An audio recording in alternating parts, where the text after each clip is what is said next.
রাত তখন ঠিক ৩:০৭। মেয়েটির নাম ইরা। ঢাকার এক পুরনো ৫তলা বাসায় সে একাই থাকে। বাবা মা গ্রামে। হঠাৎ তার ফোন বেজে উঠল। নাম্বার আম্মা। ইরা অবাক হল। এই সময় আম্মা ফোন করবে কেন? কল রিসিভ করতেই ওপাশ থেকে ফিসফিসে গলা, ইরা, দরজাটা খুলিস না মা। ইরার শরীর ঠান্ডা হয়ে গেল। আম্মা, কি হয়েছে? কোনো উত্তর নেই, শুধু নিঃশ্বাসের শব্দ।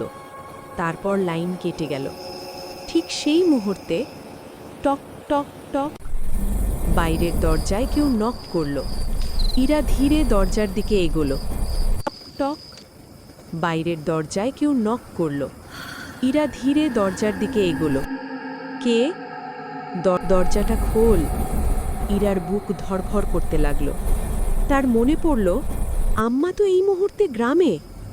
হঠাৎ আবার ফোন বেজে উঠল। স্ক্রিনে আবার আম্মা।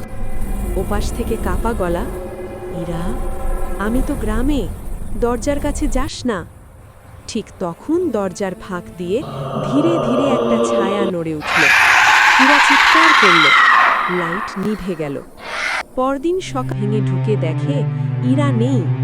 দরজার ভেতরে শুধু এক লাইনে লেখা, মা ডাকলে সবসময় মা হয় না।